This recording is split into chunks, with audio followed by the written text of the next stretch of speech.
Bon. Bonjour à toutes et à tous. Bonjour tout le monde, bienvenue. Bienvenue au Bienvenue. webinaire.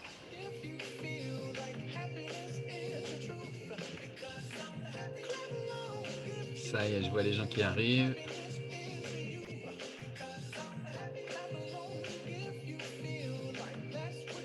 Bienvenue tout le monde. Anne, Céline, Claudine, Cyril, Élodie, Gérard, Hilary. Ah, je reconnais des noms. Béatrice, Stéphanie, Tiffaine, Véronique, Yves. Bienvenue tout le monde.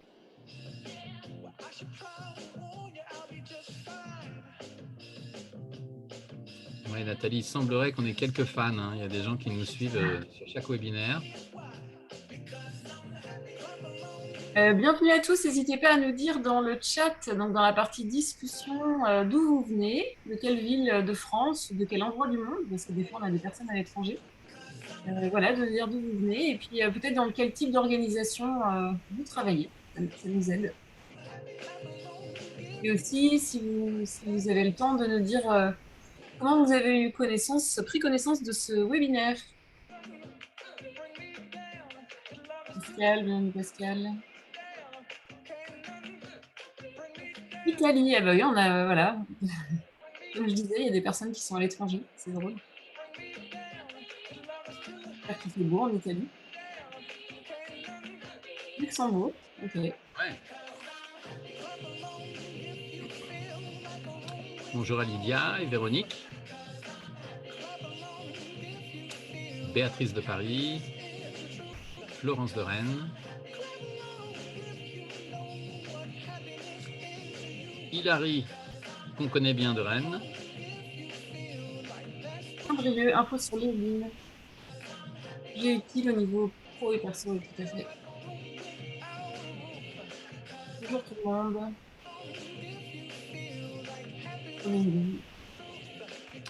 Comme quoi, c'est le week-end. On va laisser la chanson aller jusqu'au bout, Nat, si tu veux bien, avant de Oui, commencer. tout à fait. Comme ça permet aux retardataires d'arriver tranquillement. Oui, c'est ça, tout à fait. Bonjour Sandrine, François.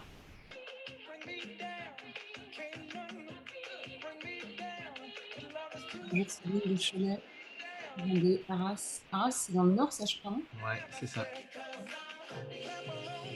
Il y a pas mal de Rennais, ouais, forcément. Super, les Bretons, merci d'être là. Ah, Pascal est là. Fidèle au poste. Oui. Est-ce que Claudine est là? Oui. Ah, Claudine est là aussi. Ah, Ouais. on a quelques fans qui sont là à chaque fois. Ouais, c'est chouette, merci de votre soutien. Comme la plupart d'entre eux sont d'anciens stagiaires, bah ça va vous permettre de faire une petite piqûre de rappel. 40 minutes. En tout cas, ravi de voir vos noms apparaître et de se sentir connecté. Voilà. Tac. Alors, je sais pas pour les autres, mais le son de ta chanson était très saccadé. Enfin, Ah, oui, ouais. Mais là, si tu parles, je pense que c'est bon, mais c'était la chanson. tu m'entends bien là? Ouais, c'est bon. Ouais. Normalement, je suis... Dean Fan Club.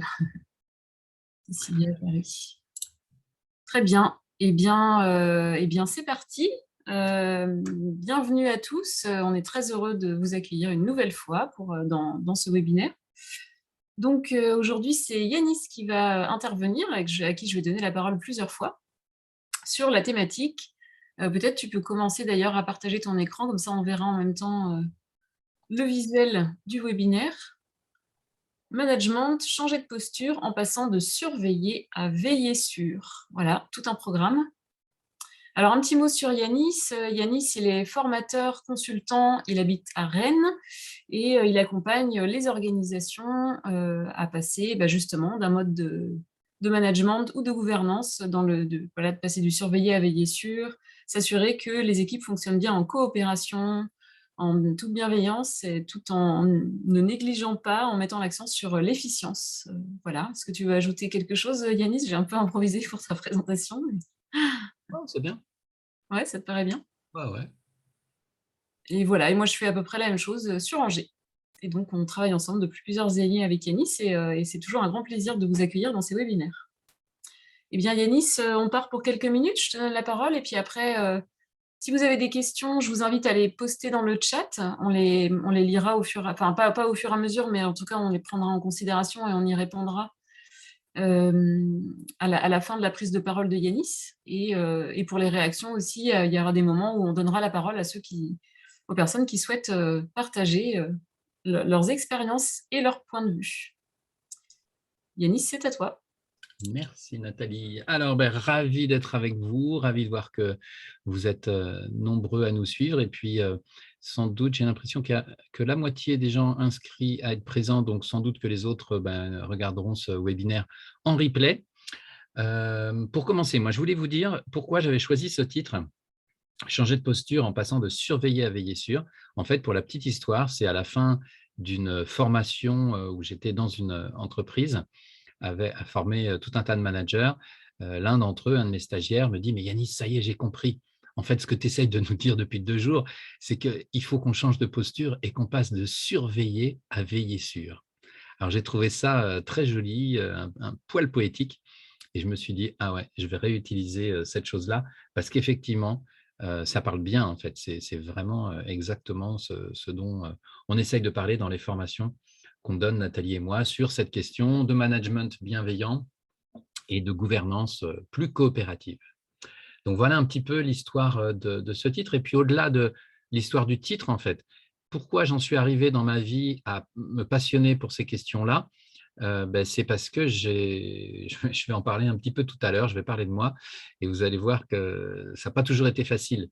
Et j'ai l'impression que globalement, dans la vie, on apprend des choses et on va se passionner pour quelque chose. Alors, soit parce qu'on a une appétence naturelle pour cette chose-là et puis qu'on a des facilités dans ce domaine, mais moi, le management, ce n'était vraiment pas mon cas. Je n'avais vraiment pas de facilité dans ce domaine. J'ai fait des études de lettres, donc bon, je ne m'étais pas du tout préparé à devenir manager. Et puis, il se trouve que dans ma vie professionnelle, j'ai passé mon temps à créer des structures, des compagnies de théâtre d'abord, et puis après d'autres structures, des entreprises, etc. Et en fait, en créant ces structures, j'en suis devenu de fait le leader, le fondateur. Et puis, il a fallu que je manage des équipes parce qu'assez rapidement, je construisais des équipes. J'ai dirigé jusqu'à 15 personnes, je crois, au maximum. Voilà. Alors, mes 15 personnes organisées sur 3 niveaux hiérarchiques, ça donne déjà un avant-goût de ce que peut donner une organisation de taille moyenne. Alors, on n'a pas tous les bienfaits et méfaits des organisations ultra énormes, pyramidales de 4 000, 5 000 personnes. Mais globalement, d'un point de vue systémique, on vit les mêmes choses que les très grosses organisations. Donc, ça commence à être intéressant. Bien, ça, c'était l'introduction. Alors maintenant, de quoi on va parler dans ce webinaire? Alors, qu'on soit clair, on va parler d'un nouveau style de management qu'on peut appeler un management bienveillant. C'est vrai que le mot bienveillant, il commence à être un petit peu à la mode en ce moment dans certains milieux et c'est plutôt chouette. Dans le milieu de l'entreprise, en fait, s'il commence à faire parler de lui, ce terme de bienveillant, c'est parce qu'il y a beaucoup de souffrance là encore. Alors, souvent, la souffrance, c'est le truc qui nous permet de nous remettre en question et puis de vouloir évoluer. Donc, sur le coup, c'est très, très désagréable. Chacun d'entre nous, on est bien au courant. Par contre, si vous regardez un petit peu en arrière dans vos vies, quelles ont été les grandes étapes où vous avez eu l'impression de passer d'un état à un état, comme un état de conscience différent, plus large, c'est généralement lorsqu'il y a eu une crise. Et dans la crise, généralement, ce n'est pas très, très agréable. Voilà. Donc, dans toutes ces organisations ultra-pyramidales, fixées sur les objectifs, fixées sur la productivité et l'argent, eh bien, on le sait tous, il y a toujours beaucoup de souffrance. Et donc, à un moment donné, quand les gens commencent à sauter par la fenêtre, on se dit, bon, ce serait bien peut-être qu'on commence à réfléchir à comment faire autrement pour être plus dans la bienveillance, etc. Et puis, dans cette réflexion-là, il y a aussi des gens et des études qui sont faites et qui prouvent qu'en fait, on est plus productif quand on va bien. Voilà, quand les salariés d'une boîte vont bien, sont à l'aise, ma foi, ils peuvent donner plus d'eux-mêmes. Ils peuvent se connecter, alors j'aime bien le terme, mais c'est un peu en anglais, à leur full potential, à leur potentiel complet. Et là, l'entreprise va bénéficier, bien sûr, de ce full potential. Et donc, on a tout intérêt à faire en sorte que les gens aillent bien, non seulement pour qu'ils aillent bien, mais parce que c'est quand même la base, hein, c'est le plus important dans la vie, c'est que les gens aillent bien, qu'on aille bien.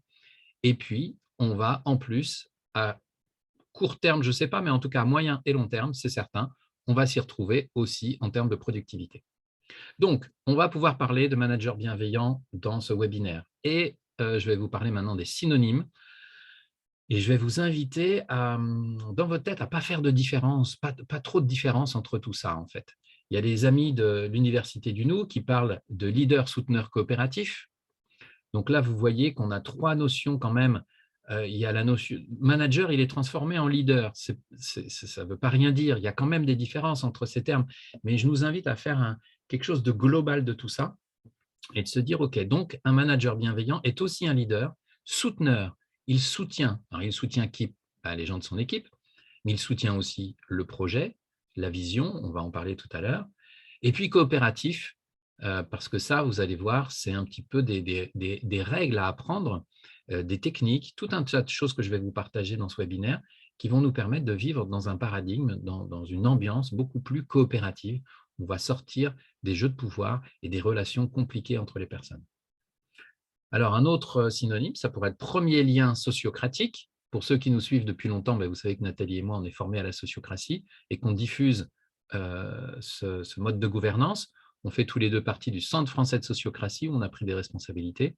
Et puis, je suis aussi responsable francophone de SOFA, Sociocracy for All, qui est le réseau international de tous les sociocrates dans le monde.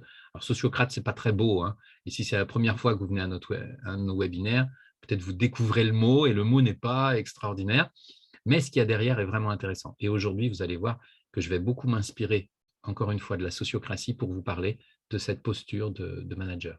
Donc, ce qui est intéressant, c'est que chez les sociocrates et puis encore plus chez les holacrates, donc l'holacratie, c'est un autre mode de gouvernance, coopératif, je ne sais pas, on va dire un autre mode de gouvernance, qui s'est inspiré de la sociocratie et d'autres choses, et eux utilisent systématiquement le terme premier lien, me semble-t-il, ou il y a quelques années, en tout cas, il l'utilisait systématiquement. Et je trouve ça intéressant parce que du coup, premier lien. Alors, lien de quoi? Bon, là, il faut faire un peu de systémie pour comprendre et ce n'est pas le lieu aujourd'hui. Mais en gros, le premier lien, il fait le lien entre son cercle à lui et puis le cercle du dessus, vous voyez? Bon, ça, si on est dans une organisation pyramidale, ça vous parle parce que quand on est chef, on fait partie des réunions avec les gens qui sont à notre niveau hiérarchique et puis avec les gens de notre équipe. Donc, c'est ça la notion de lien. Et puis, sociocratique, il y a tout un tas de choses derrière, mais on pourrait dire que c'est aussi un synonyme de coopératif. Voilà. Et puis, le dernier terme, le dernier synonyme, c'est chef sociocratique. Alors, j'ai absolument voulu le mettre parce que, à la fois, j'ai un petit côté provoque et donc j'essaye de l'assumer, mais aussi pour vous dire que moi, ça m'a pris je crois, entre 2 et 3 ans dans ma formation pour accepter ce fameux terme chef. Vous allez le voir dans un instant. Je sais très bien ce que c'est que les chefs. J'en ai subi. J'ai été aussi un mauvais chef, donc je vois bien de quoi il s'agit. Et du coup, je pensais un peu naïvement qu'il ne fallait plus utiliser ce mot-là.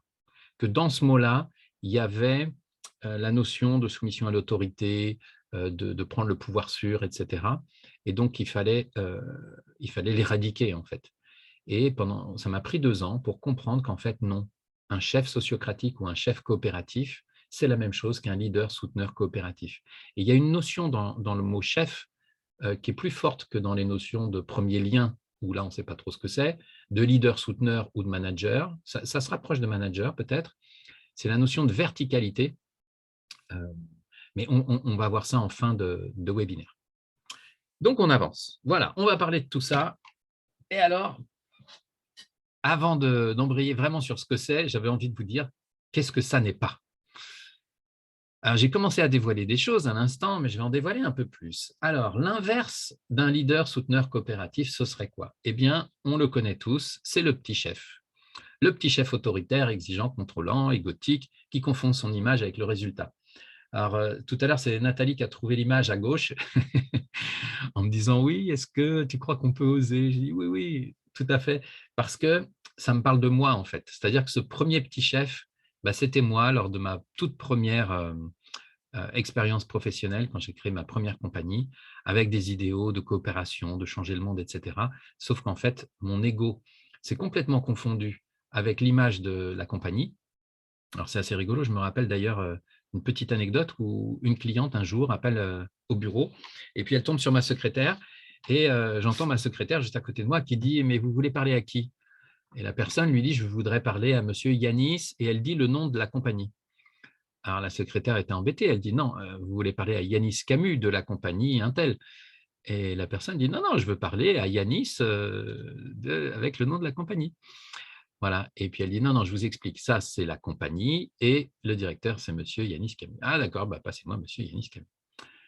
Et en fait, à ce moment-là, j'ai ressenti, au moment où j'ai entendu cette chose-là se faire, j'ai ressenti une espèce de fierté incroyable parce que la compagnie en question avait une belle aura, sur la ville d'Angers. On était basé à Angers à l'époque et du coup, c'est comme si toutes les réussites de cette compagnie, en fait, elles reposaient sur moi. Voilà. Le problème, c'est qu'en tant que manager, du coup, j'avais énormément d'exigences envers moi-même, mais aussi envers les autres, et trop. Et j'étais contrôlant, j'étais exigeant. Et comme les collègues ne faisaient jamais ce qu'il fallait, c'est-à-dire ce que je voulais qu'ils fassent exactement, et ben, du coup, j'étais très désagréable, stressé. Et en fait, je pense qu'aujourd'hui, si on leur pose la question, ben, ils pourraient dire que je les ai harcelés. Voilà, en tout cas, ils se sont sentis harcelés. Alors, ce qui est terrible dans l'histoire, c'est que moi aussi, je me sentais harcelé. Je me sentais harcelé par leur manque de rigueur, par leur manque de clairvoyance, de prévoyance, de tout un tas de trucs. Et du coup, tout le monde était mal. Alors, pour la petite histoire, ça s'est très mal fini pour moi, puisque mon équipe s'est liguée contre moi. Et du coup, ben voilà, j'en suis là aujourd'hui à faire des webinaires sur cette posture, parce qu'il m'a fallu désapprendre, c'est-à-dire, grâce à cette crise que j'ai vécue avec eux, comprendre ce que je faisais pour pouvoir essayer vous savez, c'est comme déformater un disque dur et puis reformater, mais de manière différente. Voilà. Et puis, ben, un autre chef qui serait très différent et inverse de celui dont on va parler aujourd'hui, ce serait le pas chef, qui serait soumis, qui serait absent, qui serait mou et qui tiendrait rien du tout, quoi. Et celui-là aussi, on le connaît, peut-être vous en avez eu, peut-être vous allez vous reconnaître vous-même. Parfois, effectivement, on a des gens comme ça qui se retrouvent managers, sauf que on sait bien, tout le monde le sait, il leur manque quelque chose. D'ailleurs, alors ce n'est pas un jugement de valeur parce que moi, je n'ai pas de point de vue sur la chose et au contraire, j'ai plutôt un point de vue positif. Mais beaucoup de gens disaient ça par rapport à François Hollande. François Hollande, c'était un président, donc c'était le chef ultime de la France, mais ben, on l'a dit mou, on l'a dit, alors absent peut-être pas, mais en tout cas mou, soumis peut-être pas, mais quand même vachement mou. Et il y avait plein de gens qui le critiquaient et qui disaient qu'il lui manquait quelque chose. Alors effectivement, dans sa personnalité, il me semble que c'est quelqu'un qui avait plutôt une posture plus proche du leader coopératif dont on va parler dans ce webinaire. Mais du coup, c'était perçu par des gens qui sont habitués à avoir des chefs autoritaires, bah, comme voilà, c'est quelqu'un à qui il manquait quelque chose. Bon, alors je ne porte pas de jugement de valeur là-dessus, j'en sais rien, je ne le connais pas personnellement. Moi, il m'a l'air en tout cas plutôt sympathique, mais on va voir comment chacun d'entre nous, on peut s'améliorer en tant que manager. Juste avant que Nathalie vous pose des questions, troisième slide. La première chose que ce manager bienveillant va tenter de faire, c'est éviter la soumission à l'autorité. Alors, vous avez peut-être entendu parler de ça, c'est un terme qui a été pas mal étudié en psychologie sociale. Et en fait, on se rend compte que chacun d'entre nous, nous sommes sujets inconsciemment à ce truc qui s'appelle la soumission à l'autorité. C'est-à-dire que quand on est dans une situation où il y a quelqu'un qu'on considère comme représentant l'autorité, s'il nous dit de faire quelque chose, eh bien, on a tendance à se sentir obligé de faire ce truc. Alors, c'est terrible parce que ça crée plein de relations compliquées. En tout cas, ça nous empêche de nous sentir au même niveau que la personne et de nous sentir dans notre souveraineté individuelle. Si je me soumets à l'autorité de Nathalie, bah du coup, ok, c'est elle ma chef, c'est le terme qu'on utilise, et du coup, je vais faire ce qu'elle me dit, même si je ne suis pas d'accord, même si peut-être ça va me porter préjudice. Et alors ça, c'est la source de tout un tas de trucs inconscients qui vont créer des relations compliquées, des jeux de pouvoir et des choses qui sont absolument désagréables.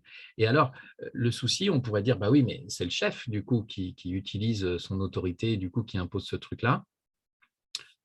Oui et non, le chef, il fait ce qu'il peut en fonction de comment il a été formé, de ses différentes expériences, de sa personnalité, de sa sensibilité, de l'urgence aussi, par exemple, du truc qu'il y a à faire là et qu'il vous demande de manière autoritaire de faire. Donc en fait, oui, ça vient de lui et en même temps, en face, ça vient aussi de ses collaborateurs qui vont réagir soit comme des enfants soumis, soit comme des enfants rebelles, soit comme des adultes. Et donc ça, c'est l'analyse transactionnelle qui nous montre qu'il y a ces trois postures possibles.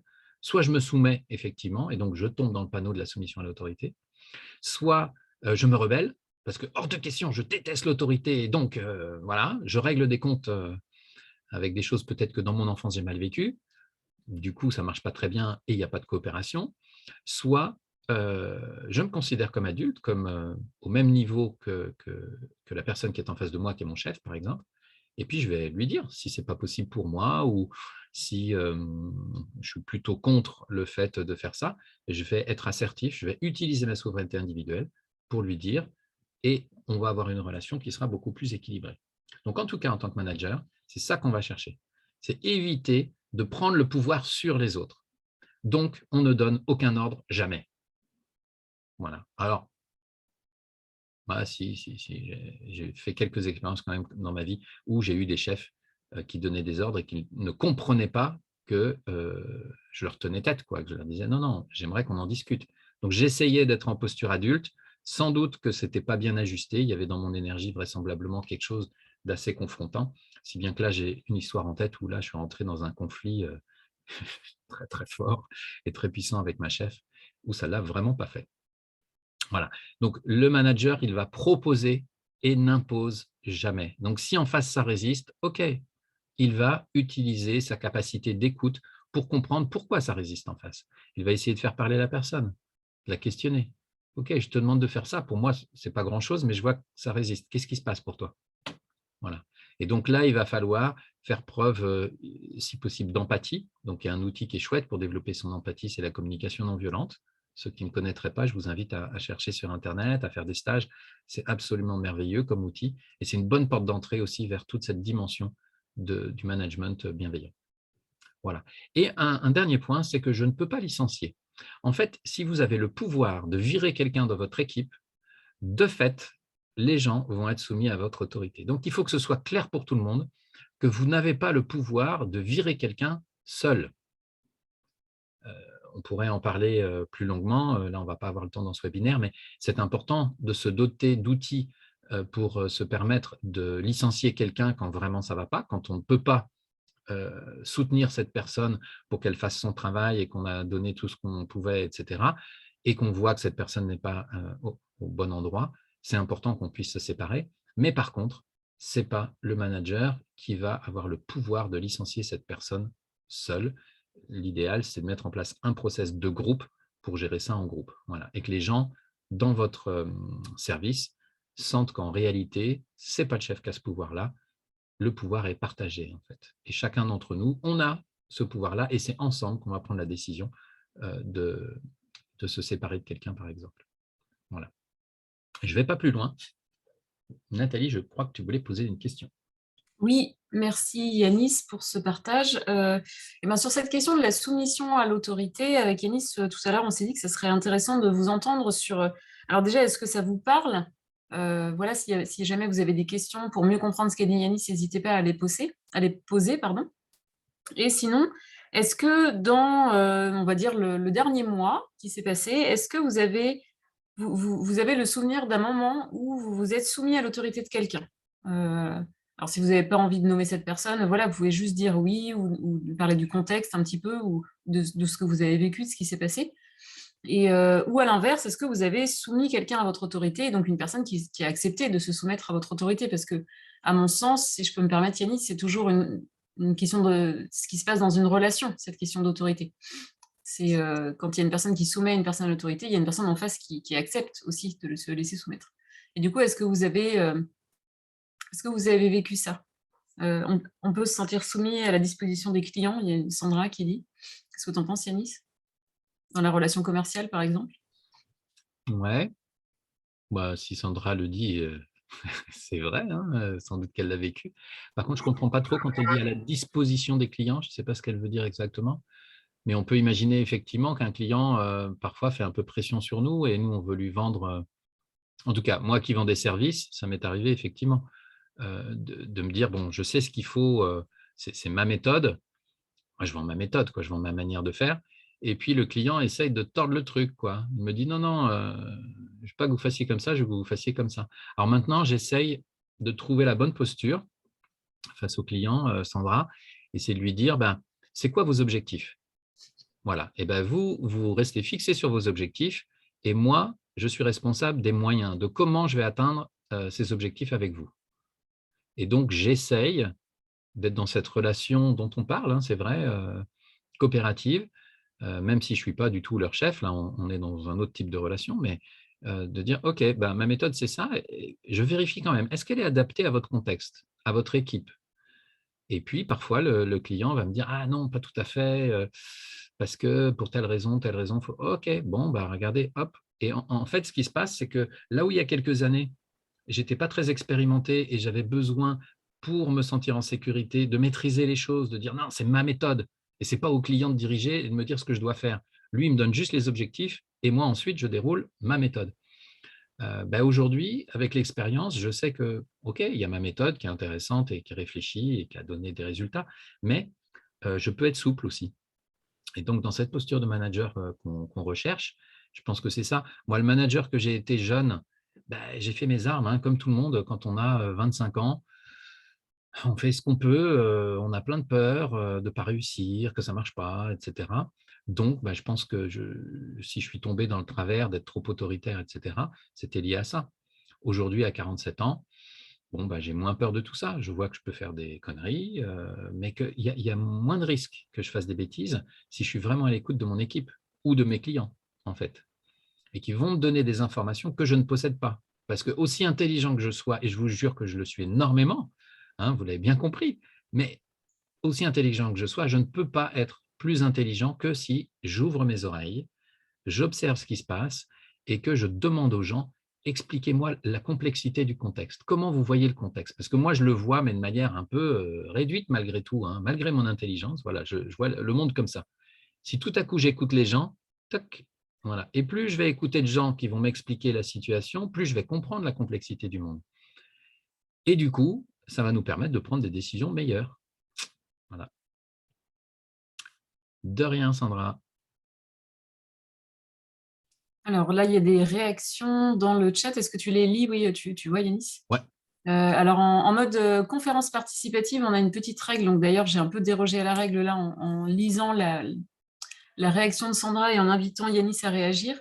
On tâche de répondre à vos questions et on tâche de juste accueillir les réactions, mais sans réagir dessus. Voilà, donc si jamais vous avez une réaction qui en fait est une question derrière, ben, n'hésitez pas à la poser clairement pour que si vous souhaitez que Yanis ou moi nous réagissons. Avec un point d'interrogation, comme ça, ce sera clair. Ouais, voilà, c'est ça. Et du coup, bah, sinon, n'hésitez pas à dire. Moi, je peux donner un exemple, par exemple, d'avoir soumis quelqu'un à l'autorité, enfin, en tout cas, d'avoir tenté. Juste hier soir, j'ai servi ma fille à manger, enfin, on était en train de se servir à manger, et je lui ai fait une remarque, je ne sais plus si c'était de manger plus ou pas assez, ou pas manger cet aliment-là, enfin, et je l'ai dit sur un mode un peu injonction. Et elle m'a répondu, bah, bien sûr, tu sais mieux que moi ce qui est bon pour moi. Et du coup, j'ai trouvé ça génial et je lui ai dit: «Non, bah, OK, c'est» voilà, puis elle a pas 6 ans, enfin, et après il y a la question de l'âge, Mmh. et qui est une question délicate de l'éducation. Là, elle a 15 ans, donc effectivement, je pense qu'elle est en mesure de savoir, ce qui si, voilà, son la satiété, tout ça, et j'ai trouvé ça intéressant de me dire, bah, c'est peut-être une habitude de maman d'avoir un côté injonction parce que quand ils sont petits, ben, si on leur dit pas: «Va te coucher à 20:00», c'est la nouba tous les soirs, et voilà, donc il y a cette question de la légitimité aussi, à un moment donné, d'être dans l'injonction au fur et à mesure qu'une personne grandit en maturité. Mais en tout cas, en tant qu'adulte, normalement, on part du principe qu'on est tous, en mesure d'être dans des postures adulte-adulte, et donc du coup, ça perd de la légitimité, quoi. Pendant que vous écrivez, les amis, dans le chat, je veux bien, rajouter une autre petite, expérience avec, mes enfants aussi. Vendredi soir, je joue dans un spectacle d'impro à Chanteloup, les Rennais. Vendredi soir, Chanteloup, au Barnadette, si vous êtes intéressés. c'est pas loin de Rennes. Et en fait, c'est la semaine où je suis avec les enfants et je leur dis, bon, vendredi soir, mes petits, mes 3 petits, parce que les grands, ils ont plus de liberté, mais je leur dis, vous venez avec moi au spectacle d'impro. Et là, j'ai ma fille, mon ado de 13 ans qui me regarde. Ah non, je crois pas. Je dis, si, je crois, tu vas venir. Elle dit, ah voilà, monsieur coopération qui nous impose d'aller à ces spectacles. Ah bravo, tu vois papa, c'est pas du tout cohérent. Ok. Donc effectivement, peut-être il eût été plus intéressant que je sois dans la négociation. Mais après, en l'occurrence, là, la fille dont je parle, c'est une personne qui, dans sa personnalité, a une posture de petit chef.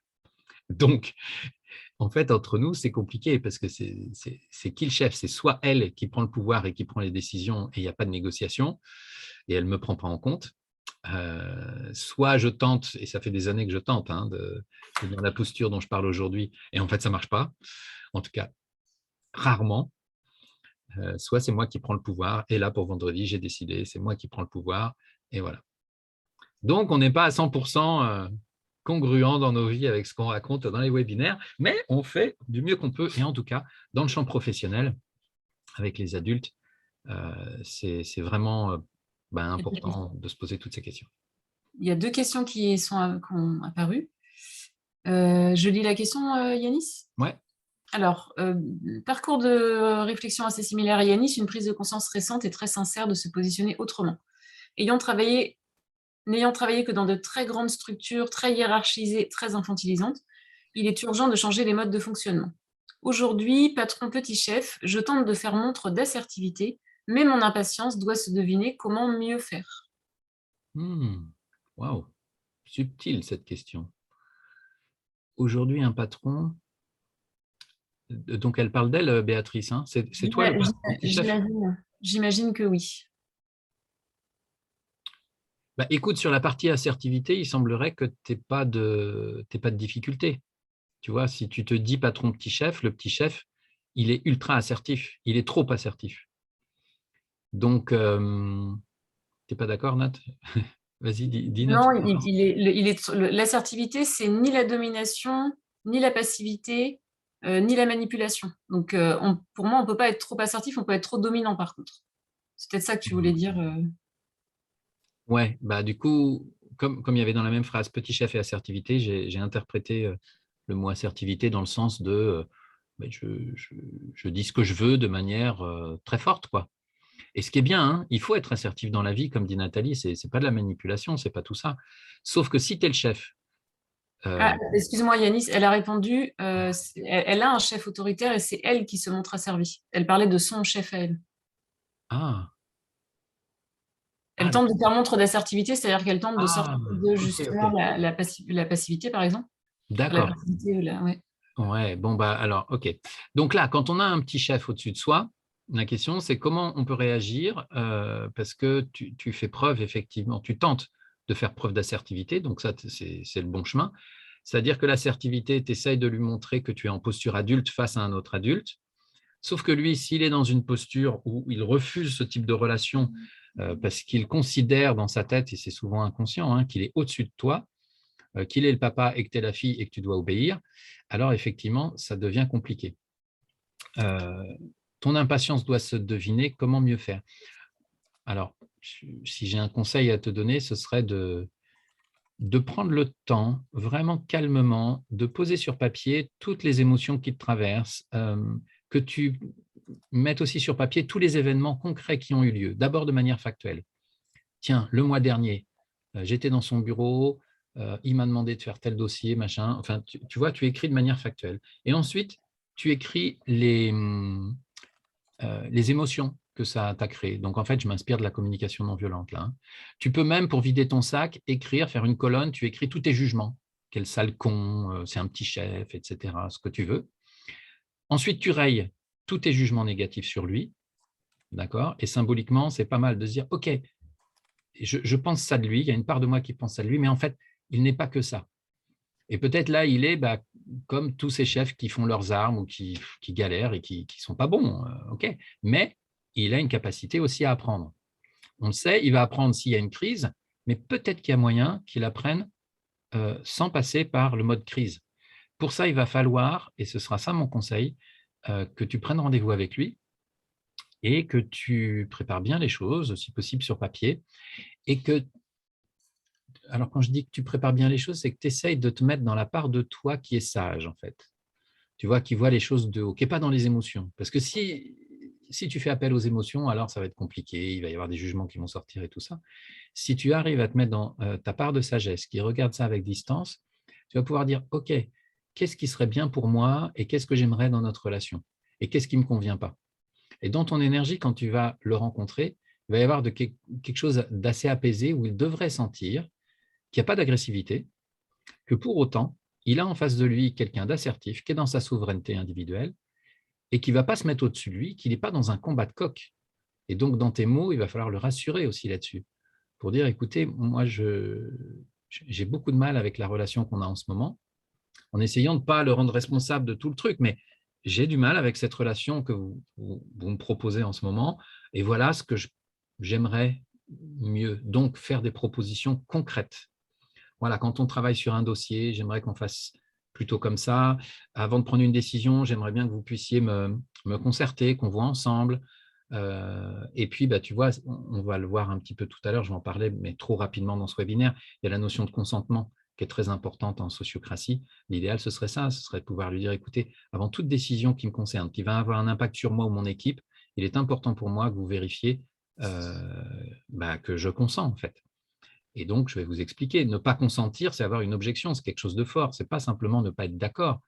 C'est qu'il va y avoir des conséquences fâcheuses sur nous. Vous voyez, donc, il en va de la sécurité de mon équipe et donc de la productivité de mon équipe.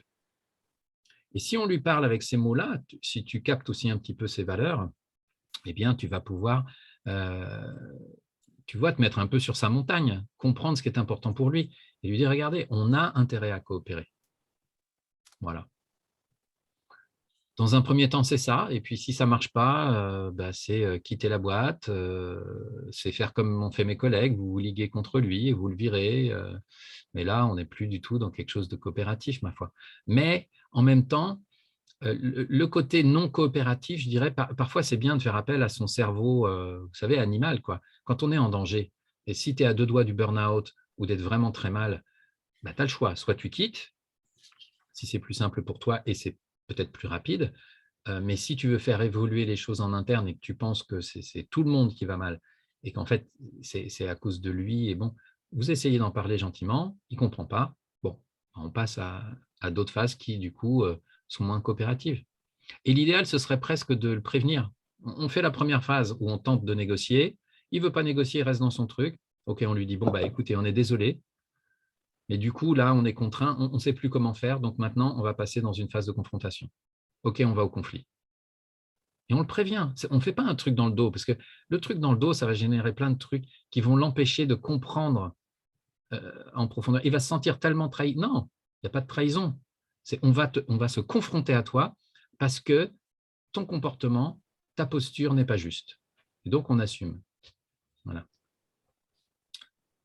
C'était mon conseil. Oui, merci Yanis. Il y a d'autres questions, 2 autres questions. Une question de Louise. Comment faire avec les personnes qui ont besoin de beaucoup de cadres et qui prennent peu ou ne prennent pas d'initiative? Exemple, obligé de dire à cette personne de lui dire ses objectifs de manière très précise.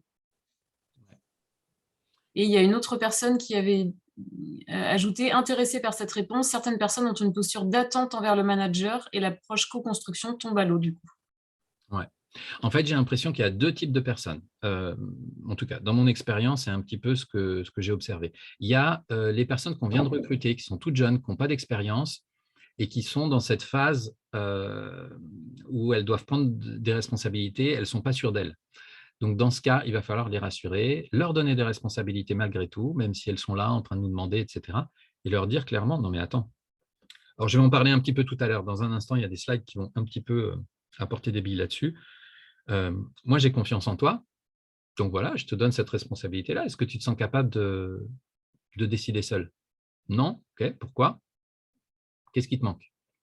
Et puis là, c'est amener les personnes, vraiment les questionner et les amener à réfléchir à, ouais, qu'est-ce qui leur manque? Alors, si c'est des compétences, si c'est de l'expérience, etc., on va les accompagner et il n'y a pas de problème. Donc, les personnes qui entrent dans un poste, c'est pas… enfin, moi, je trouve ça plus facile à gérer. Il faut que vous ayez confiance en vous, confiance en elle, et puis ça va se faire assez naturellement. Par contre, ce qui est plus compliqué, c'est quand vous êtes dans une boîte qui fonctionne de manière un peu classique, avec, je ne sais pas, un service. Moi, là, j'ai accompagné tout un tas de managers dans une très grosse boîte où certains managers me disent, moi, c'est la catastrophe. J'arrive dans ce service, c'est tous des moutons, quoi. Ils attendent que je leur dise où aller, quoi faire, etc. C'est insupportable. Moi, j'aimerais mettre en place ces outils d'intelligence collective qu'ils ont appris avec moi, etc. Mais je sens que mon équipe n'en est pas capable. Ils veulent un papa. Et bien, du coup, ça va prendre du temps. Mais l'idéal, c'est de rester dans cette posture où vous êtes un adulte bienveillant face à des adultes. Et quand vous voyez qu'ils ont un comportement d'enfant, ne pas rentrer dans leur jeu de prendre la place de parents, mais toujours leur répondre en adulte. Alors, ce n'est pas très concret ce que je dis là, hein, mais j'espère que ça peut vous inspirer parce qu'en fait, c'est des invitations. Quand je fais mon enfant soumis ou mon enfant rebelle, c'est une invitation à ce que vous fassiez votre parent. Voilà, votre parent soit autoritaire, soit, comment on dit Nathalie, l'autre parent, c'est quoi? Il y a soumis, non, les parents, ça c'est enfant soumis. Il y a parent Nourricier, normatif, formatif, nourricier. voilà, c'est nourricier. Donc le parent normatif, c'est l'autoritaire, voilà, qui rappelle la norme, c'est comme ça, fais ceci, fais cela. Et puis le nourricier, c'est oh bah oui, ma petite chérie, bah oui, bah, si tu ne peux pas faire ce dossier, bah, je vais le faire à ta place. Hein, vous voyez? Non, alors là, c'est relation pourrie. Et du coup, hop, on va vite rentrer dans le triangle de Karpman, que vous connaissez peut-être, où il y a des victimes, des bourreaux, des sauveurs.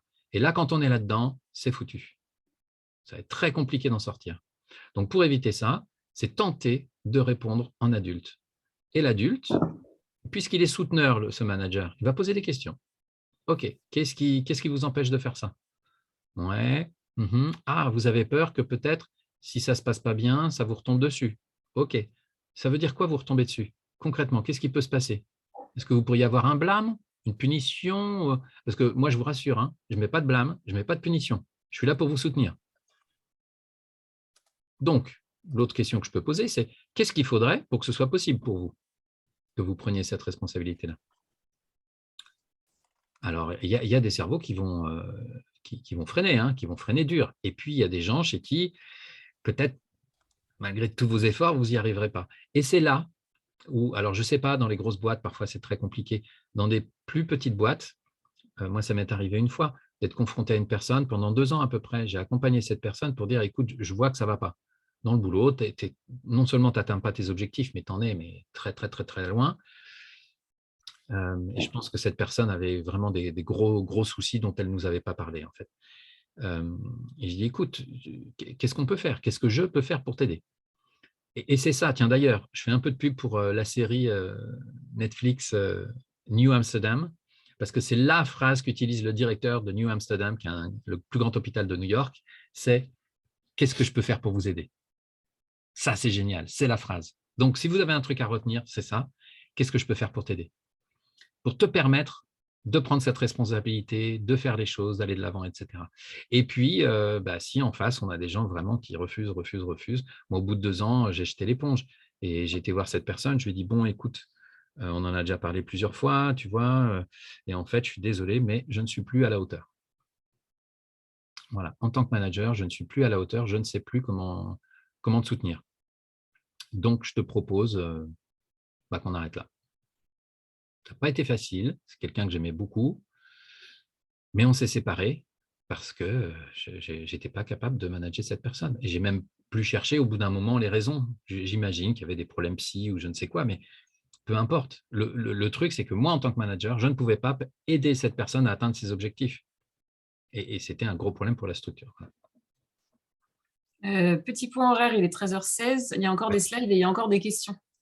Et je voulais juste, moi, prendre la parole rapidement par rapport à cette question de les personnes qui attendent d'un manager qui leur disent très précisément. Ça renvoie à la notion, pour moi, de responsabilité. Et il y a dans les profils de personnalité, il y a des personnes pour qui prendre des responsabilités, c'est facile. C'est assez simple et fluide. Ça correspond justement aux personnes qui ont une position de parent en analyse transactionnelle assez facilement. Et d'autres personnes pour qui c'est plus compliqué. Et sans faire de l'analyse psychologique à 3 francs 6 sous, souvent, ça renvoie quand même à, quand on était enfant, à quel point nos parents nous ont autorisés à faire des erreurs, les reproches qu'on nous a fait, enfin voilà, comment on a vécu tout ça. C'est les parents, c'est aussi notre personnalité. Et du coup, moi, je trouve qu'en sociocratie, il y a une réponse qui est apportée à ça. Enfin, en tout cas, le système lui-même fait que c'est très simplifié. En gros, pour tout ce qui est stratégique, on prend les décisions en équipe. Donc là, il y a plus de petit chef qui soumet et qui, justement, voilà, on prend les décisions en équipe. Et pour l'opérationnel, donc la déclinaison opérationnelle des grandes décisions stratégiques qui vont impacter les membres de l'équipe, eh bien, là, les décisions, elles peuvent être prises par chacune des personnes, en fait. Et du coup, ben, c'est de rassurer peut-être les collaborateurs en tant que manager et de leur dire, ben voilà, la décision stratégique, on l'a pris ensemble, on s'est mis d'accord. Maintenant, la déclinaison opérationnelle, il n'y aura pas de conséquences fâcheuses à partir du moment où tu restes dans le cadre de la décision stratégique qu'on a prise. Tu peux prendre, c'est toi qui es en responsabilité, tu peux prendre la décision opérationnelle que tu veux. Et si tu as un doute, est-ce que je suis dans l'opérationnel ou du stratégique, tu reviens me voir, on en discute, on en parle avec l'équipe, mais sinon, si c'est juste la déclinaison opérationnelle du stratégique, il n'y a aucun souci. Donc, besoin d'être rassuré peut-être sur l'impact que va avoir les décisions que je vais prendre. Et tu viens de me spoiler ma slide. Désolée. C'est pas grave. Non, non, mais c'est Non, très mais bien. alors, Comme par ça contre, permet que… il y avait encore une autre question. Quelle posture peut avoir un RH lorsqu'il sait qu'il y a des petits chefs tyranniques? Lorsqu'il sait qu'il y a des petits chefs tyranniques, Ouais, un RH. Ouais. ben, là, l'idée, c'est de mettre en place effectivement une méthodologie d'accompagnement de ces petits chefs tyranniques, quoi. Et idéalement, alors, on ne va pas faire bosser que les petits chefs tyranniques, on va mélanger les petits chefs tyranniques et les managers qui s'en tirent mieux. Et puis, on fait appel, alors soit en interne, on a les capacités de faire un séminaire sur le management, et puis voilà, on amène les gens à discuter, à parler de leurs difficultés, mais aussi de leurs ressources, de ce qui marche bien, etc. Et donc, on va faire en sorte que ceux qui déjà ont ces compétences de bienveillance, d'écoute, etc., puissent les partager avec les autres. Et puis, idéalement, c'est permettre à ces personnes tyranniques-là, alors, tous ne vont pas avoir la capacité vraiment d'exprimer les difficultés qu'ils rencontrent, mais leur poser la question de comment ça se passe pour vous? Vous le vivez bien, votre relation à votre service? Et puis les challenger aussi, et à un moment donné, mettre les pieds dans le plat, sans être agressif ni rien.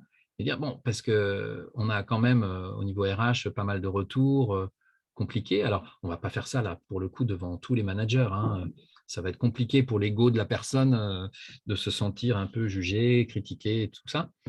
On peut le faire lors de moments en solo, quoi, en one-to-one, pouvoir dire à la personne, bon, suite à la formation qu'on a fait sur le management, comment ça s'est passé pour toi? Et est-ce que tu as besoin de mon soutien? Puisqu'en fait, quand on est responsable RH, on est aussi en soutien de ses managers. Donc, on peut aller voir un manager tyrannique et lui dire, Gérard, ouais, Gérard et Michel, souvent, c'est des prénoms moi, qui reviennent dans mes formations. Il semblerait qu'il y ait une prédisposition à être un petit chef quand on s'appelle Gérard ou Michel. Voilà, comment ça se passe pour toi? Et puis là, on entend. Et puis, s'il nous fait du blabla, tout va bien, etc., on lui dit, bah, excuse-moi, en fait, je vais être franc. Non, c'est faux, ça ne se passe pas comme ça. En tout cas, toi, tu sembles voir les choses comme ça.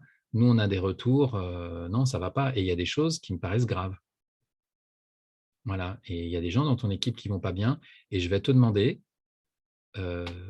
si c'est OK pour toi, de considérer à changer de posture, à passer de surveiller à veiller sur. Vous lui envoyez ce webinaire, vous nous faites intervenir dans votre boîte pour qu'on fasse une formation ou un accompagnement. Voilà, ça, c'est des méthodes qu'on peut mettre en place. Mais il ne faut pas attendre, parce que c'est de votre responsabilité. Si vous êtes au courant qu'il y a de la malveillance qui se passe dans des services, alors il faut que vous interveniez très rapidement. Et vous confrontez cette personne, mais toujours dans cette posture de bienveillance. Et vous veillez sur lui, vous lui dites, tu sais, tu te mets en danger. Un jour, il va se passer quelque chose dans ton service. Si tu continues comme ça, il va se passer quelque chose de très grave. Pas forcément pour toi, mais pour un de tes collaborateurs. Et ton rôle, le rôle que je te donne en tant que responsable RH, et on peut peut-être faire intervenir aussi d'autres endroits de la hiérarchie, voilà, pourquoi pas le big boss, qui lui aussi, idéalement, avec beaucoup de bienveillance, va dire à ses managers, je veux que vous preniez soin de vos équipes. C'est ça votre rôle, point, rien d'autre. Oui, il faut atteindre les objectifs, oui, il faut faire plein de choses. Mais rôle numéro 1, c'est prendre soin des individus et de l'équipe. Voilà. Et après, les objectifs et tout ça, tout le monde l'a bien intégré, ça on le sait. Et la fin du webinaire va répondre aussi à cette question. Est-ce qu'on peut avancer? Parce que j'ai peur que... Je Ah vois oui, pas oui, l'heure, mais... on peut avancer. Donc, allez, je vais faire en mode rapide.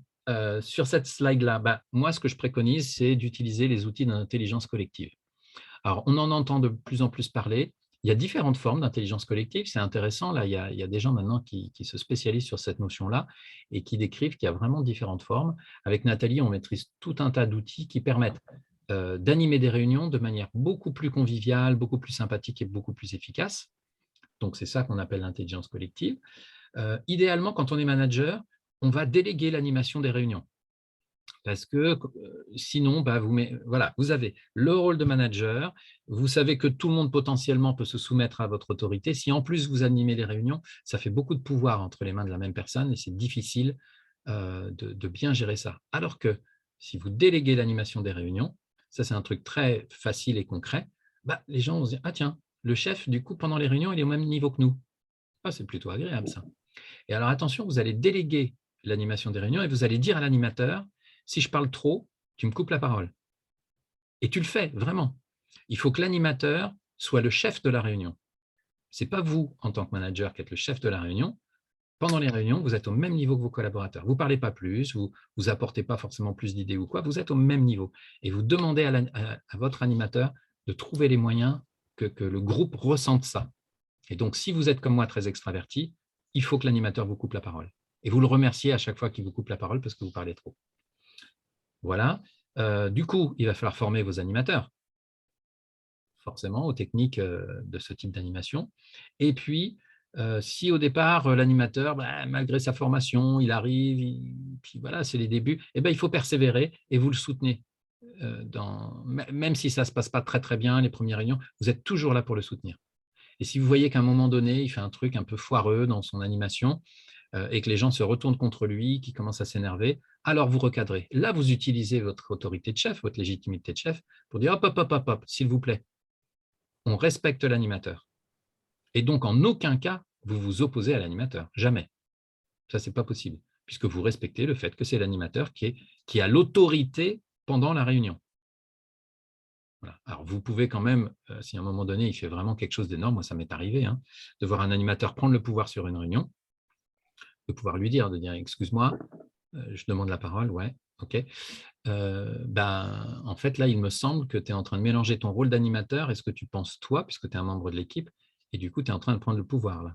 Donc, attention à quand tu es animateur et quand tu es participant, parce que si tu mélanges les deux rôles, là, moi, ça ne me va pas. Voilà. Et un animateur débutant, il va tomber dans le panneau 8 fois sur 10, quoi. Donc, il faut qu'il passe ce cap-là, l'animateur, pour devenir vraiment mature et aguerri. Allez, j'avance. On va aussi devoir partager le pouvoir, les amis. Alors, c'est là où Nathalie m'a un peu spoilé. Elle a commencé à parler de la différenciation entre stratégique et opérationnel. Et ça, c'est un truc, en tant que manager, moi, j'en ai très rarement rencontré qui, dans leur tête, faisaient la différence entre ce qui est stratégique et opérationnel. Parce que, alors, c'est une chose de faire la différence éventuellement entre les deux, intellectuellement, oui, je suis capable, ça, c'est... alors, je vais vous le dire, le stratégique, c'est qu'est-ce qu'on fait, et l'opérationnel, c'est comment on le fait. Bon, ce n'est pas très compliqué, intellectuellement, je peux comprendre. Donc, ça y est, vous avez compris, vous êtes tous des managers prêts à devenir coopératifs, etc. OK. Mais une fois qu'on sait ça, qu'est-ce qu'on fait de ça, de cette différence? Eh bien, la sociocratie nous dit, les décisions stratégiques, on les prend ensemble. Et on les prend ensemble, pas n'importe comment. Il faut un outil qui nous permette de prendre les décisions ensemble et de vérifier que tout le monde est OK avec la décision. Et ça s'appelle la décision par consentement. Je ne connais pas d'autres outils qui permettent de faire la même chose que la décision par consentement. C'est pour moi l'énorme cadeau de la sociocratie à l'humanité, c'est la décision par consentement. Donc, je vous invite à en faire l'expérience pour voir de quoi il s'agit et de bien comprendre qu'on ne va pas perdre notre temps à faire des décisions par consentement sur des questions opérationnelles, sur le comment, mais sur le quoi, qu'est-ce qu'on fait. Voilà. On a des besoins, on a des difficultés ou pas, mais on a des objectifs à atteindre. Eh bien, qu'est-ce qu'on fait? C'est quoi notre stratégie? Voilà. Et on va mettre en place telle chose, telle chose, telle chose. Super. Et après, on délègue. Et on dit, bon, bah, Nathalie, toi, tu t'occupes de la com du webinaire. Yanis, toi, tu prépares le contenu de ton webinaire. Et puis, Nathalie, ça, c'est opérationnel, tu vas choisir les photos. Et si Nathalie a comme rôle, par exemple, la communication ou les photos, je ne vais pas… Alors, bon, entre nous, il n'y a pas de notion de hiérarchie et je ne suis pas son manager, Nathalie, mais si je l'étais, je ne me permettrais pas de lui dire, non, non, ça ne va pas du tout, fais pas comme ça, fais comme ça. Non. Je pourrais lui dire, Nathalie, ça ne me convient pas la manière dont tu fais la com, et lui dire précisément ce qui manque, ou ce qu'il y a en trop qui ne me va pas, etc., pour essayer de l'influencer. Je pourrais lui faire des propositions, lui dire, tiens, j'ai pensé, peut-être tu pourrais faire comme ci, tu pourrais faire comme ça, voilà. Et ensuite, je la laisse décider pour elle-même, parce que c'est sa responsabilité, c'est son rôle. Voilà. Donc, je respecte le pouvoir opérationnel des individus, c'est ça que ça veut dire. Voilà, bah, je passe à la suivante du coup. En fait, pour résumer un petit peu tout ce qu'on vient de voir, l'idée, c'est de considérer, vous voyez comme sur ce schéma-là, il y a l'axe des abscisses et des ordonnées. Alors, je ne sais jamais lequel est lequel, mais peu importe. On va parler de l'axe horizontal et de l'axe vertical. Donc, on va essayer d'incarner un équilibre entre ces deux axes. Et vraiment, ce n'est pas facile. Donc, il faut avoir aussi beaucoup de bienveillance avec soi-même. On est sur un chemin. Et comme le montre, j'ai pris cette photo parce qu'on voit qu'elle évolue avec le temps. Donc, le Yanis d'il y a quelques années, qui était manager, alors je vous l'ai dit au départ, j'étais très fixé sur l'axe vertical, c'est-à-dire respect des règles, rigueur, exemplarité. Je portais la vision, pas de problème, puisque je me confondais même avec ma boîte, donc avec la vision de la boîte. Et par contre, je ne faisais pas respecter le cadre coopératif à l'époque parce qu'il n'y en avait pas. Mais en tout cas, j'avais de la verticalité, pas de problème. Par contre, il me manquait l'horizontalité. J'étais tellement stressé, tellement fixé sur les objectifs à atteindre et tellement peu sur le bien-être de mes collaborateurs que je n'avais pas une posture positive, j'avais une posture très négative. Je n'étais pas à l'écoute, je considérais que c'était à eux d'être à l'écoute de mes besoins et de mes idées et de mes ordres. Je n'étais pas soutenant, j'étais écrasant, et du coup, je n'étais pas bienveillant, j'étais malveillant. Donc, pour éviter ça, comment on peut faire? Eh bien, c'est le challenge que je vais vous donner, et puis après, je vais vous demander dans un instant quel type de manager ou de leader vous êtes. Mais avant ça, je reviens là-dessus pour vous dire ce qu'on recherche, c'est effectivement aller le plus haut possible dans ce graphique-là. Donc, développer mes soft skills, donc mes capacités douces, mes compétences douces. Donc, ça va être mon écoute, mon empathie, ma bienveillance, mon côté soutenant. Ça, c'est ce qui est sur l'horizontalité. Et puis, je vais aussi développer en même temps, essayer en même temps, et c'est ça qui n'est pas simple, mais d'être rigoureux, exemplaire, de faire respecter les règles, de porter la vision et de faire respecter le cadre coopératif. Voilà le challenge que je vous donne pour les mois, semaines, mois, années à venir. Et la dernière question qu'on voulait vous poser avec Nathalie, c'est et vous, quel type de manager vous êtes? Un petit temps de réflexivité qui va vous permettre de voir où est-ce que vous en êtes peut-être sur cette histoire de graphique. Est-ce que déjà vous sentez en vous qu'il y a ce côté horizontal qui est présent? Est-ce que vous pensez que vous pouvez encore l'améliorer? Est-ce que vous voyez chez vous un côté vertical très fort? Est-ce qu'il y en a un qui est plus fort que l'autre? Est-ce qu'il y a déjà une forme d'équilibre? Est-ce que vous voyez que même si vous êtes équilibré aujourd'hui, vous pouvez aller plus loin dans l'horizontal et plus loin dans le vertical? Voilà. Et puis, on va lire dans le chat vos réponses. Et puis, vous pouvez faire plus simple aussi et nous dire, moi, je suis un manager tyrannique, moi, je suis un manager cool.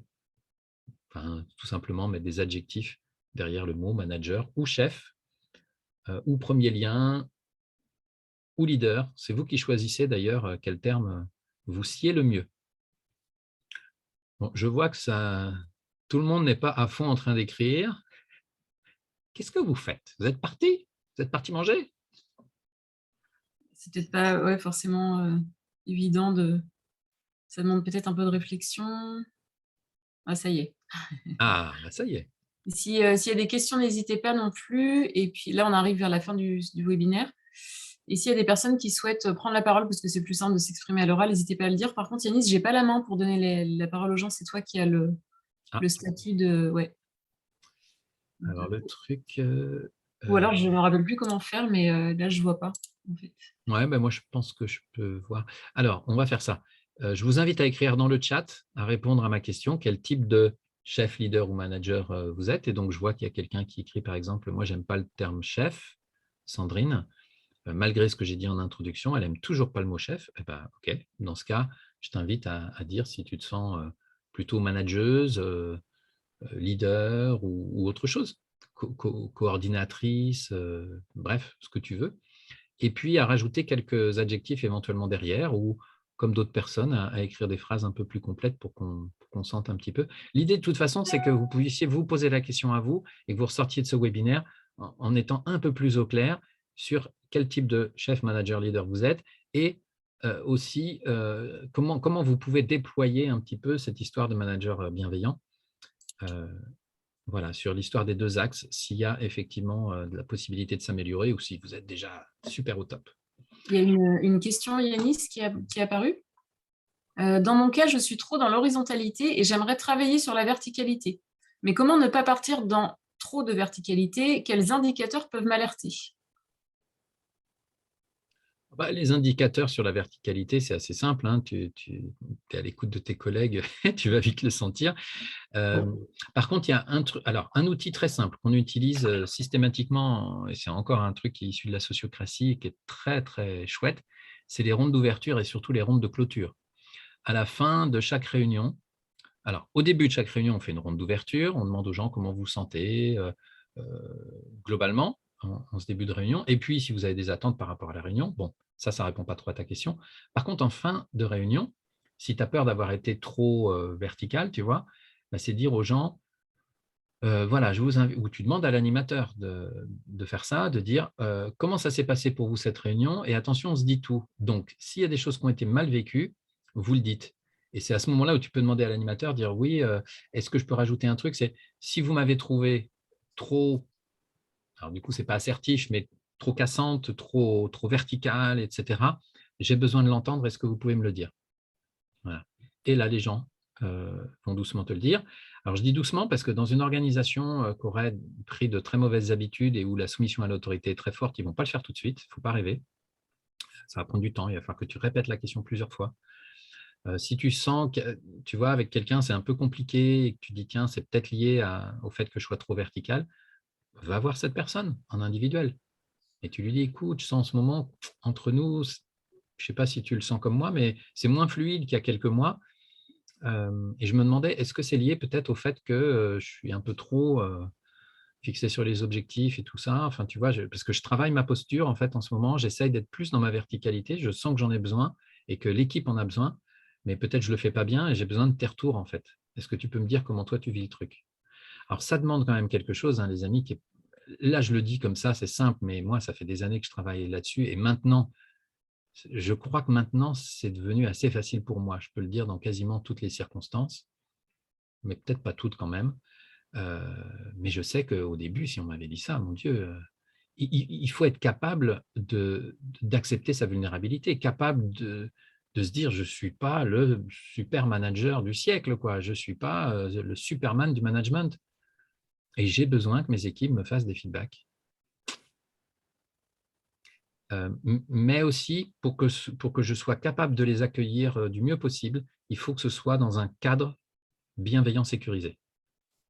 C'est-à-dire, soit lors d'une ronde de clôture, quand l'animateur dit « Eh bien là, ce que je vous demande, l'exercice, c'est de se faire des feedbacks. » Donc, on les accueille et on les prend, il n'y a pas de souci. Si par contre les feedbacks arrivent sous forme de reproches à un moment donné où vous ne les attendez pas, là, vous risquez d'être sur la défensive, de mal le vivre, et c'est votre petit ego qui va réagir. Alors que si c'est vous qui posez le cadre et dire voilà, j'ai besoin de ton feedback, ben c'est différent.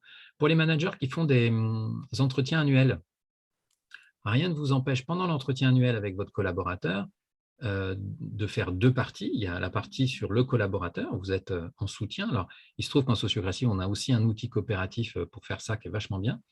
Mais on peut aussi imaginer une deuxième partie pendant laquelle on dit au collaborateur, bon, bah, on a parlé de toi, est-ce qu'on pourrait parler de moi maintenant? Comment, dans mon rôle de leader souteneur, tu me trouves? Est-ce que je suis bon? Qu'est-ce qu'il faudrait que j'améliore, etc. Et donc, vous préparez des questions pour lui permettre de vous faire des feedbacks et de vous aider à grandir dans votre posture. Voilà, j'espère que j'ai répondu à la question. Je peux ajouter quelque chose? Bien sûr, bah, Pour moi, non. le travail sur la posture, il est important et intéressant. Et il y a plein d'outils pour ça, c'est génial. Les soft skills, toutes les formations qui vont travailler sur le management. Et pour moi, pour que ça fonctionne bien, ce travail sur la posture, que ce soit de la part des collaborateurs, du manager, etc., c'est d'abord de travailler sur le système, en fait. Parce que des fois, on a beau avoir la meilleure intention du monde de travailler sur sa posture, si le système en lui-même ne permet pas, en fait, d'avoir des relations vraiment coopératives, c'est presque peine perdue, en fait. Et du coup, justement, toute la sociocratie permet d'énormément travailler sur le système et de mettre une fois que ce travail est fait, une fois que le système sociocratique ou tout système coopératif, enfin, même si moi je suis très fan du système sociocratique, mais en tout cas, il y a un changement au niveau du système qui fait que, de fait, on partage le pouvoir, eh bien, après, ça va être beaucoup plus simple de faire le travail sur la posture. Et le système lui-même va engendrer des relations coopératives, en fait. Et parce que j'allais dire, pour moi, résumer le fait de comment être à la fois dans l'horizontalité et la verticalité, si je devais résumer, c'est se permettre de faire des propositions pour satisfaire ses besoins, permettre à chacun de faire des propositions pour satisfaire ses besoins. Donc, dans ce cas-là, on est dans la verticalité, on avance dans le projet. Et pour être dans l'horizontalité, toujours vérifier que personne n'ait d'objection, en fait, et vraiment prendre le temps de vérifier qu'il n'y ait pas d'objection et que chacun sache ce que c'est qu'une objection.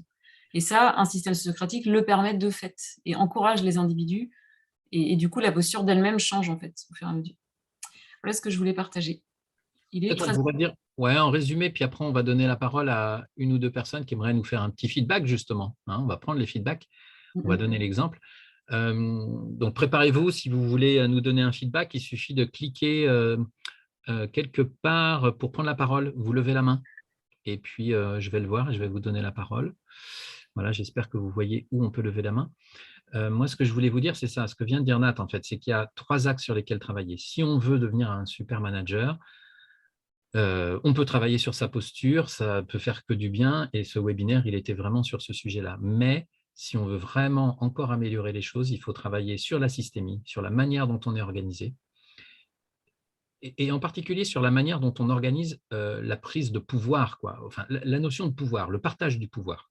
Voilà. Mais ça, il y a des choses systémiques que la sociocratie nous enseigne qui sont assez simples, en fait, qui sont que du bon sens, mais que bizarrement, bah, dans les organisations classiques, on n'a pas eu ce bon sens et c'est un peu bizarre, mais bon, c'est comme ça.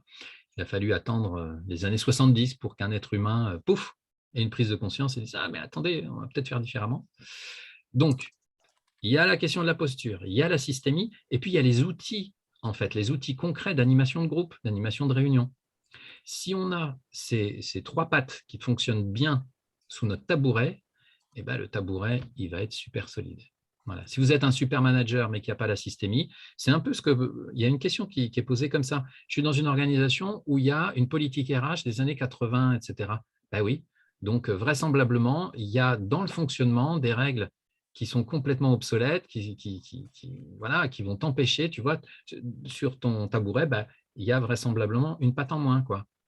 Donc, il faudrait travailler là-dessus. Alors, comment? Ben, c'est réussir à partager peut-être ce webinaire, tu vois, envoyer à ton responsable RH, bon, ben maintenant, attention, hein, parce qu'il va voir ton nom, il va reconnaître que c'est pour lui.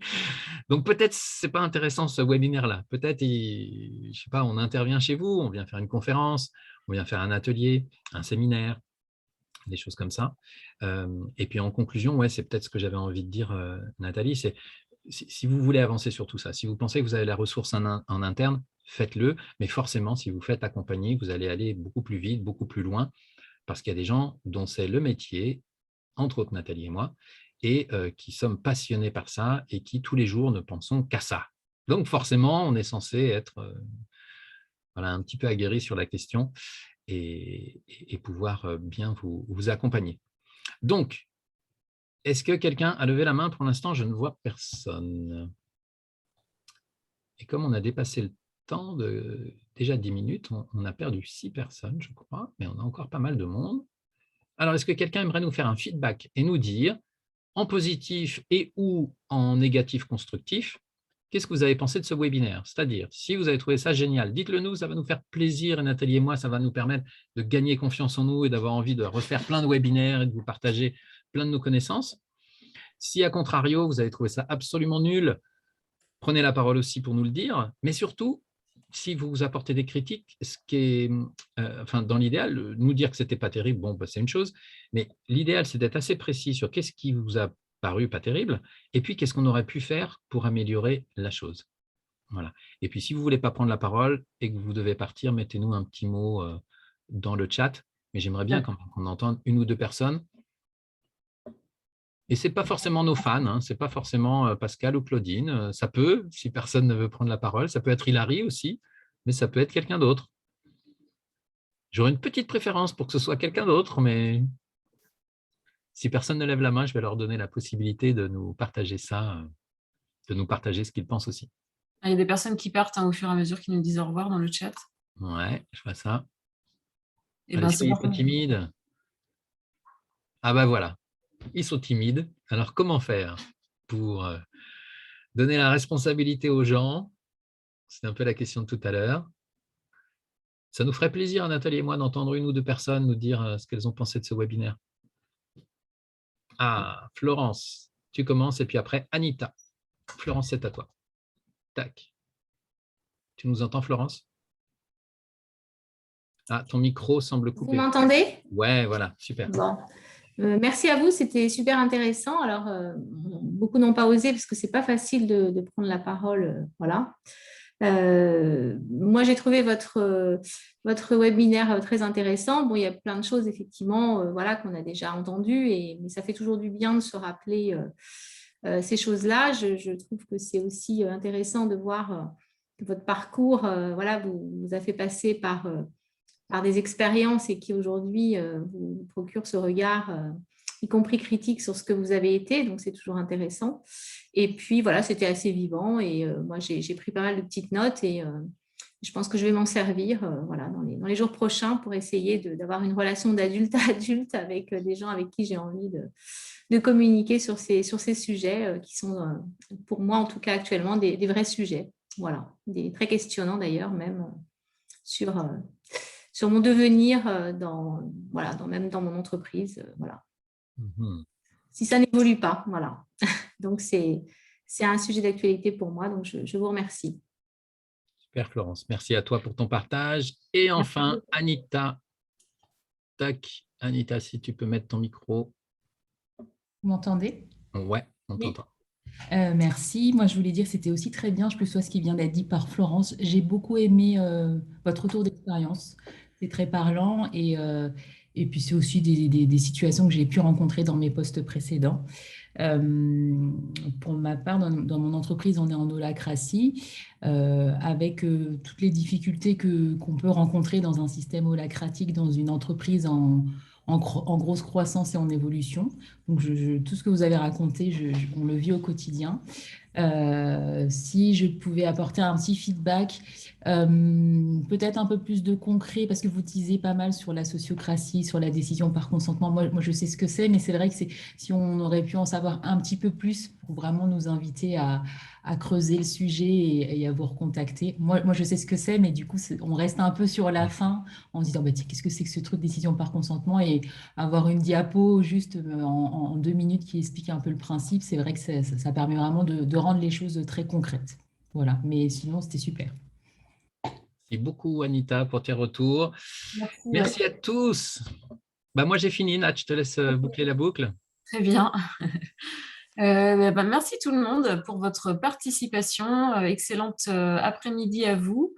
Et puis, on se revoit très bientôt voilà, pour d'autres webinaires. De toute façon, vous allez tous recevoir le replay par mail, parce que comme vous êtes inscrit au webinaire, vous allez recevoir le replay. Vous pouvez le transférer à d'autres personnes avec plaisir.